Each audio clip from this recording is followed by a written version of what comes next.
Hey guys, so this is a familiar spot, an unusual spot for the theme of the videos we've been putting out lately. However, this is back where we were going to do the 540 sunroof initially. So, for the purpose of today's video, I wanted to do a recap of sorts. You know, everybody does their Spotify Wrapped and their YouTube Music Wrapped and their, just their year wrapped over. Favorite moments, top listens, top views, etc., etc. I want to come back through and do something that shared or showcased some of my favorite work, the things that I've done this year, the things that I'm most proud of, the things we could have done better, future plans even. And I wanted to share all that with you guys. So I have on the other side of here lined up all of my cars except for two because they're in different locations. But all the cars that I have available today, I put them all together and we're going to do a walkthrough. We're going to see, the various states of each one of my cars. I've got 8 up here right now, technically 9. Some that you don't know about, some we haven't been, recording before that we will see next year. And then we have some old favorites as well. So stick around, let's get to it. So right here is where we're starting, and it's going to take me all this time to pass all the cars that I have. By the time we switch to the next scene, you'll see what I mean. So yeah, I've got some old, some new out here. I have some almost done projects. We've got some stuff, like I said, we haven't seen before, some stuff that is on its way to, in the queue, if you will. You have some off-road things, you have some on-road things, and so on. So, without further ado, let me introduce you to my collection. So up first, we have my P38 Range Rover 2002 4.6 HSE, which is, the Jay-Z imaginary players, hence my license plate. We've got my signature there. We have a hitch because this thing is also my hauler. This is my off-road / I don't off-road with this thing, but it does all the jobs that I need an SUV to do, and it does them particularly well. Not as well as I thought. I thought it'd be like an L322, but it's not. But this is a fantastic truck. I've had it since April of 2024. I've put 11,000 miles on it since I bought it, and they've been relatively worry-free. So this thing, like I said, 4.6, I bought it. I did the front differential in it. I did some suspension bits. I did the U-joints up front. I did the alternator. I did all the ignition stuff and everything like that. So basically this thing sat for a couple years, and then I was able to, get into it, and it's been about a month or so before I really started driving it. But then since April, like I said, this thing has not left me stranded. It has not broken down. Shocking. It has just been a phenomenal truck. Like I said, it's very honest about what it is, what it does, what it's capable of. It actually is pretty good off-road, and it looks like that. I love it. Classic shape, classic design, one of the best ones. So that's my Rover. We have more content coming up on this, i.e. when I bought it, what I did to get it going, driving it home for the first time, all of that. So that will be coming up next year. Just need to compile all of it, and then you will see that. Very familiar car is this. May 38, 750, technically a 97, 740, but it was all swapped. It was painted, or did the double roof in it. We did all that stuff, took it down to Rick Ross Car Show. This car is the best daily driver I could possibly ask for. This one I tried to make a daily, didn't work very well because it is worse on gas than this thing is. But it is, mother of pearl. It does all the things. I mean, it's just a beautiful car. It's comfortable, it's quick, it checks all the boxes that somebody could want in a daily driver, except for gas mileage. But again, privacy, mother of pearl, 2 sunroofs, headlight engraving, all that. I mean, this car's been through hell, but I've had it for 9 years, and I couldn't ask for more from it. So moving on, we have the familiar the E32 that we've been working on together recently. We've got, all the stuff. I don't need to explain what's been done to it because all of it has been recorded. This is the car that I just sold, so it is on its way out. We have a new interior going into it. We have a new headliner going into it. We're going to do a little bit more engine work and do a little bit more suspension work. These wheels are coming off to be replaced with something else. We're going to do, you know, final detail on it and everything like that. And then this car will be leaving the fleet. Now, next up is one that nobody has seen, but I've actually had the longest of anything that I own, which is this. So this is my 2004 Mercedes-Benz S500 4MATIC. This is a hell of a car. And I've had this longer than anything else that I own because technically this is my dad's car. I bought it when I was in junior high. And it has sat right back there for 6 years. So I got it in a trade from my dad. So he has a F10. I worked on that car. It's been on the channel before. And basically I did some work on that car, and in trade he gave me this. Now this thing has 310,000 miles on it, or just about. Let's take.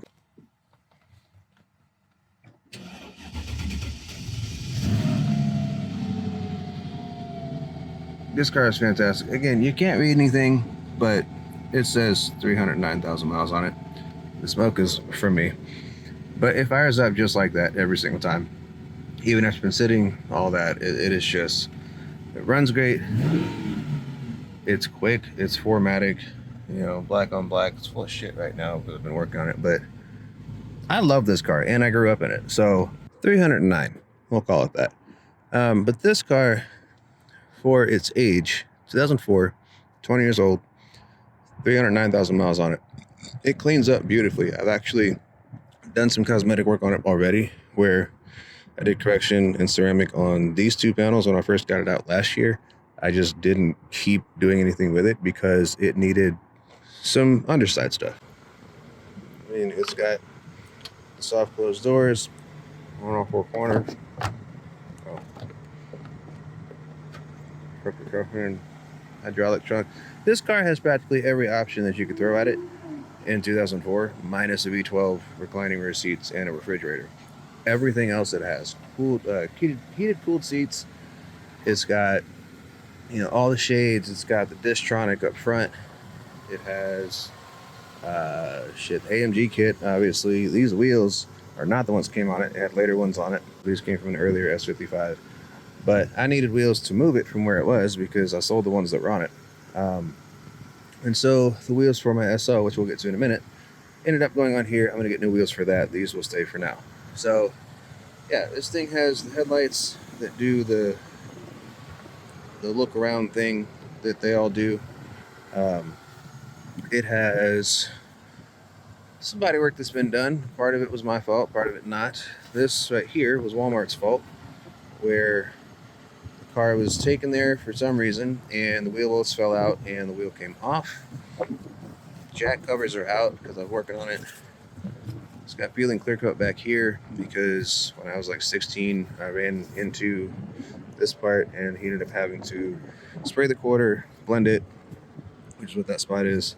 And then the door's got a slight dent in it, which I'll be pulling out. So this car, I've been on the fence of selling for years, but have ultimately opted not to, just because everybody that sells a car that their parents had or that their parents own regrets it. And everybody that, you know, their parents have been sold their cars before this person was, you know, grown up or had the opportunity to ask for it and already sold it, those people always wish that they could have the car that their parents had. So whether that was a nice car or a shitty car or whatever, just everybody wished they could have that piece of their parents, especially when their parents aren't here anymore. So that is why I'm keeping this car, and that is why it is going to get completely restored. Nothing crazy. It's not going to be any type of like hellish custom work like my other cars get, but it is going to get, you know, new paint where it needs it, you know, new interior where it needs it, a couple upgrades to wood grain, Android head unit, things like that.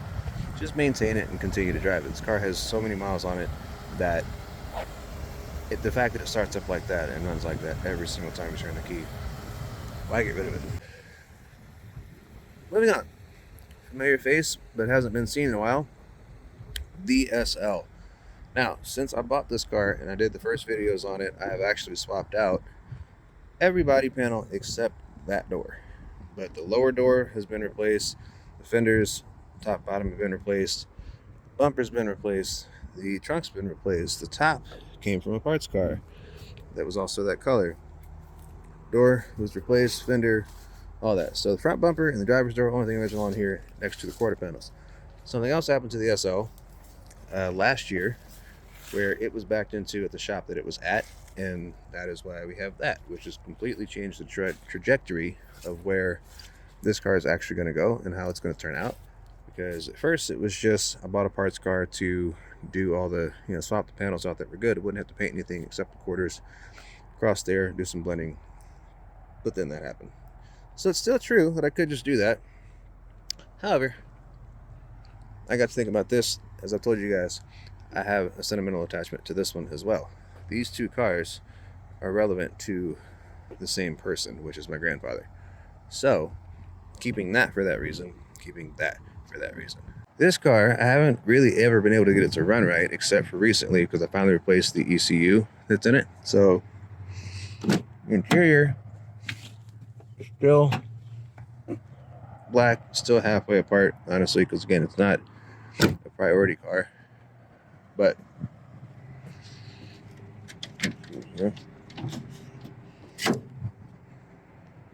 I replaced the ECU because I've done everything else. Like you see, there's a second wiring harness sitting on here. I've done all the sensors. I've done all the injector cleaning, as you guys saw in the video about this car. And none of it. I thought the wiring harness would surely be it. Not the case. So this is a great engine. Runs a lot like this one, which is, when you hear that, it's just beautiful. So I said it had to be the ECU, put an ECU in it, and the car runs significantly better. However, the fuel pumps that are in it are probably trash, and they need to go. So the car runs pretty well when you start it, and then after it gets warmed up and try to put it under load, it doesn't like it. But the first time you drive it down the street and back, it is a beast. So she's still not quite ready to be driven yet. I was going to do a Christmas photo shoot with this car this year, but then I had to swap the wheels. I had this, no. So moving on is everybody's favorite project so far, which would be the 8.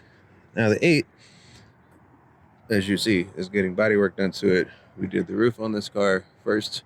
That's what we first kind of came out swinging with.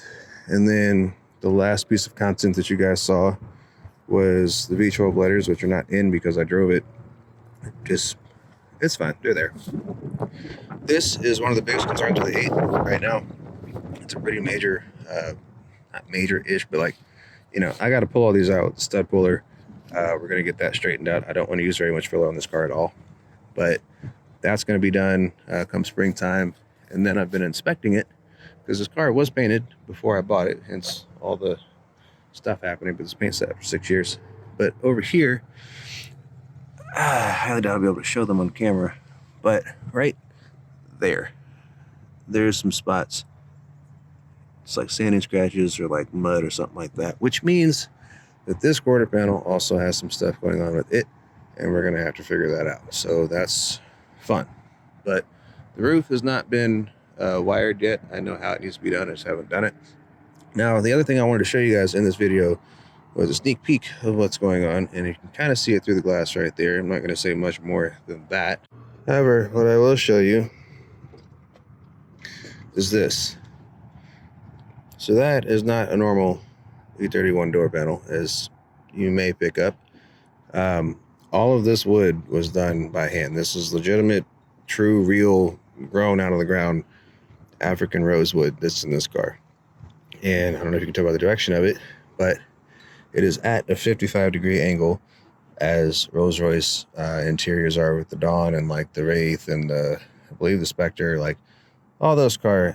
That's where I drew my inspiration from with this wood. So all of these panels have been done completely by hand. I did the veneer work, I did the aluminum work underneath them to form these panels, and there's actually a video of that that's going to be coming out. I'll do a little bit of B-roll on that so you can see just a hair of what happened. But know that there's an entire video on how I made these wood panels, and they're all throughout the interior, but it cannot show you too much more. If you pay attention to what I've just recorded in this shot alone, you'll see a bit more of it, but that's where that's at. So I'm really excited about that. As far as the E31 is concerned, the rest of it, like I said, we're going to be working on, we obviously have to do the V12 cutout on the other side. This is all epoxy prime, so it's cool. And then we'll be breaking back into this to figure that out. And then the rest of the panels is nothing but just like hail dents. So I'm not really super worried about it. We've covered that stuff before. So the hood, I love the fact that when I sanded it, all of the dents just revealed themselves. Surely with a primer or like a light skim, it'll be fine. Most of these guys are not super, super deep. Or I might be able to sand them out. Who knows? But yeah, the E31 still runs a treat. I haven't started it in months, and to move it out here, it fired right up. So that was great. There's all those, and then here's one more that I picked up this year. Didn't expect it, but couldn't turn it down. This is late 30s BMW 328. Yes, this is BMW. Saw it on the side of the street on my way home from work one day, and I had to pick up this thing because it was just so stinking cute. So it's got the big kidneys, got a couple things that are like incorrect for what the car actually is, but I have a slight obsession with collecting like pedal cars and like old power rides and stuff like that. So I don't know what I'm going to do with this. I just wanted to have it. I also have a Z8 and a Corvette Z4, or C4, and I don't know, it was just cool. I was like, it shouldn't go in the trash. It might just be a cool shop item or something like that. It does not work in any capacity. I thought I might do something like a go-kart with it, but it's just too damn small. But, no, I have it. So, this concludes my entire collection, minus 2 cars. My 540, which again is not here, and the Blue E32, which is not here. But I own all 7 of these because we sold that one. But that's a hell of a collection. So that is where we're at the end of the year here in 2024. And I'm really excited for the things that are going to come next year. There's a lot more stuff. As you probably see with the E31, with the Benzes and all of that. I mean, there's some stuff I've been kind of sitting on for a little bit. Not because I wanted to hide it, but more because, well, there's just a lot going on. When you're one person doing all these cars, by yourself with your own 2 hands, it can get to be a little overwhelming at times. So it's, you just do what you can, So like I said, now that I've got the black E32 sold, that's a big thing out of the way, so we can, move on to our next projects and whatnot. So, like I said, the rest of the content that's going to be coming up this year is going to be, the first part is going to be centered around that car, and then the next videos after that, I don't know. So that really comes down to whatever you guys tell me that you want to see now that you know what I'm working with. A couple other things that I'm kind of sitting on. One of which is one of the cars I already own, which I think I've ever shown here before, but my blue 750 E32 is one of the things that's coming up earlier in the year, and then after that, it's pretty much free game, free choice on whatever it is that I want to pick. So if you guys want to see something more in particular than the other, then, comment down below and let me know what you're thinking, and let me know if you guys have any ideas as far as either predictions on what I'm going to do with the rest of these cars, because I've got some ideas, or things that you want to actually see happen with them, if within reason, of course. But yeah, like I said, thank you to pretty much all of my subscribers, as most of you are new as of this year, so I think it's really cool that I've got this many people on board with what I'm doing, and I can't wait for what next year has in store for us. And of course, can't forget, Happy New Year.